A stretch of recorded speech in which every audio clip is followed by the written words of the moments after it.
اس سے پہلے کبھی بھی کسی بھی قوم نے اس انداز سے ریاکٹ نہیں کیا تھا جیسے یونس علیہ السلام کی قوم نے ریاکٹ کیا تھا. یعنی کہ پوری کی پوری قوم کو اپنی غلطی کا احساس ہو گیا, سب ایمان لے آئے, سب توبہ کرنے لگے. یہ اس سے پہلے کبھی کسی قوم نے اس طرح ریاکٹ نہیں کیا تھا. اس لیے یونس علیہ السلام کی قوم اور یہ داستان باقی ساری اقوام اور باقی ساری داستانوں سے مختلف ہے. تو اب یا پیچھے صحرا کے مناظر بھی کچھ دیکھ رہے ہیں, ظاہر جنیرک مناظر ہیں لیکن صرف ایک اندازہ دلانے کے لیے, اور جو کچھ تصاویر ہیں ان میں آپ کچھ نینوا کی تصاویر بھی دیکھ رہے ہیں. آج بھی عراق میں شہر ہے کربلا معلیٰ سے 5-6 گھنٹے کی ڈرائیو پر, موصل کہتے ہیں, اس کے آس پاس کی یہ داستان ہے.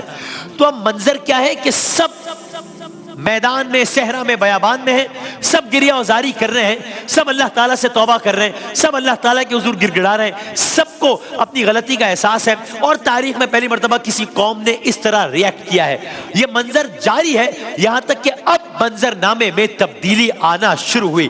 کیا تبدیلی آنا شروع ہوئی؟ جی ہاں, گویا رحمت کبریا جوش میں آنا شروع ہوئی. رحمت کبریا جلوہ گر ہو گئی. اللہ تعالیٰ کو ادا پسند آ گئی. نینوا کی فضا جو طوفان کے آثار سے ڈھک گئی تھی, جو عذاب کے آثار سے ڈھک گئی تھی, اب وہاں سے عذاب کے آثار, اب وہاں سے عذاب کے بادل ہٹنا شروع ہو گئے. یہ بھی پہلی مرتبہ ہو رہا تھا. لوگ ابھی تک ششدر ہیں, یقین نہیں آ رہا کہ کیا واقعی جو ہم دیکھ رہے ہیں, کیا واقعی دیکھ کے جو ہم سوچ رہے ہیں کیا ویسا ہی ہو رہا ہے, کیا واقعی عذاب کے آثار ٹل رہے ہیں. ارے ایسا پہلے تو کبھی نہیں ہوا تھا. ایک دفعہ جب کسی قوم پر عذاب آ گیا تو وہ کبھی ٹلا تو نہیں, طوفان نوح تھما تو نہیں. صالح علیہ السلام کی قوم کے چہرے جب سیاہ ہو گئے تو پھر وہ ٹھیک تو نہیں ہوئے. جن پر پتھروں کا عذاب آیا پھر وہ کچل کے مری گئے, عذاب ٹلا تو نہیں. جس قوم کو بندر بنا دیا گیا تھا, چاہے وہ ان سے پہلے والی قوم ہو یا بعد کی قوم ہو, وہ کبھی اپنی اصلی حالت میں واپس تو نہ آئے. جس قوم کو دردناک چیخ کا عذاب دے کر مار دیا گیا تھا وہ چیخ کبھی تھمی تو نہیں. تو یہ کیا ہو رہا ہے؟ کیا واقعی عذاب کے آثار واپس جا رہے ہیں یا یہ ہماری خوش فہمی ہے؟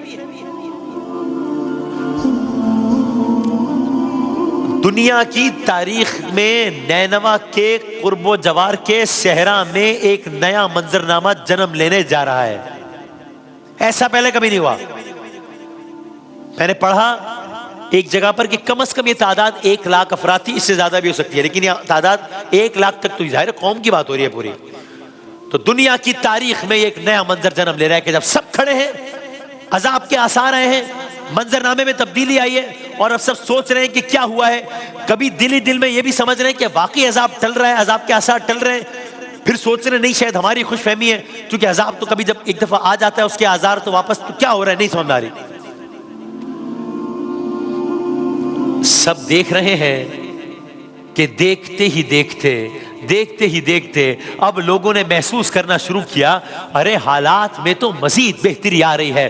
عذاب کے بادل یا عذاب کے آثار مزید ہٹنا شروع ہو گئے. اب وہ مائیں جن کو ان کے بچوں سے دور کر دیا گیا تھا, بلکہ وہ مائیں جنہوں نے خود اپنے بچوں کو, اپنے لختے جگر کو, اپنے چھوٹے چھوٹے بچوں کو, اپنے معصوم بچوں کو اپنے آپ سے دور کر لیا تھا رحمت الہی کو متوجہ کرنے کے لیے, بس وہ مائیں جن کے دل بچوں سے دوری کے سبب پہلے ہی بہت نرم ہو چکے تھے, اب ان دلوں کو کچھ قرار آنا شروع ہوا. وہ بچے جو صحرا کی تپتی گرمی ایک طرف اور ماؤں سے دوری کی وجہ سے سہمے ہوئے تھے, اب ان سہمے ہوئے معصوم دلوں کو کچھ سکون آنا شروع ہوا. وہ جانور جو منظرنامے کی ہیبت کی وجہ سے عجیب کیفیت میں مبتلا تھے, گویا ان جانوروں کی حرکات و سکنات بھی کچھ معمول پر آئے. یہ سب کیا ہو رہا تھا؟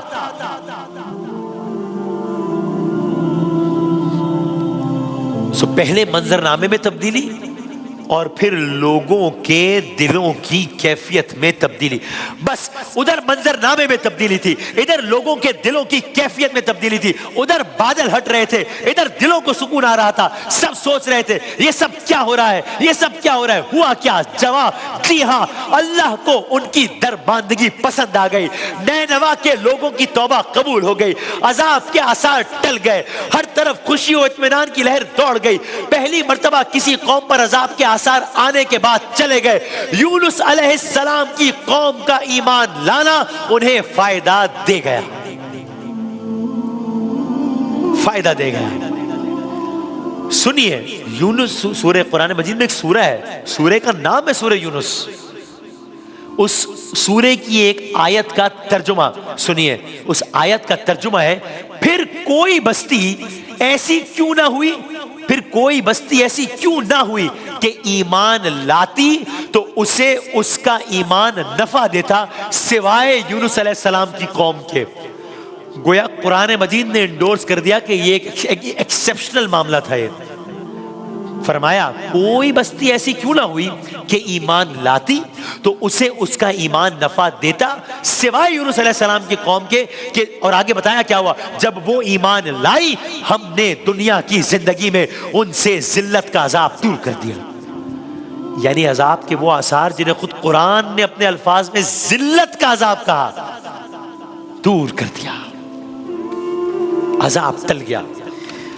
اب ہوتا ہے نا میری آپ کی زندگی میں بھی کہ بہت بڑی مصیبت آئی ہو تو پہلے تو ہم سوچتے ہیں کہ مصیبت ٹل جائے، پھر جب وہ ٹلتی ہے پھر ہم آگے کی سوچتے ہیں. اب یہ تو ظاہر ہے بہت ہی بڑی مصیبت تھی. تو اب آپ سوچئے کہ اب عذاب جب ٹل گیا ہے، اب جب سب نے سجدہ شکر ادا کر دیا ہے، اب جب مائیں اپنے بچوں سے مل لی ہیں، اب جب بچے ماؤں سے پلٹ کر ملنے کے بعد بلک بلک کے رو دیے ہیں، اب سب نے اللہ تعالیٰ کا شکر ادا کر لیا، اس سب کے بعد اب اس قوم کے دل میں سب سے پہلا خیال کیا آیا ہوگا؟ اس سب کے بعد اس قوم کے دل میں سب سے پہلی خواہش کیا آئی ہوگی؟ میرا دل کہتا ہے یقیناً یہی خواہش آئی ہوگی نا کہ کاش یونس ہمارے درمیان ہوتے علیہ السلام، کاش یونس علیہ السلام ہمارے درمیان ہوتے. یعنی جب وہ تھے ہم نے ان کی قدر نہیں کی اور عذاب کا شکار ہوتے ہوتے بچ گئے، کاش ہم ان کی موجودگی میں ایمان لے آتے. یا چلے کاش اب کچھ ایسا ہو جائے کہ یونس علیہ السلام واپس آ جائیں اور نینوا میں ہمارے درمیان ہمارے نبی کی حیثیت سے موجود رہے اللہ کا نبی. اے کاش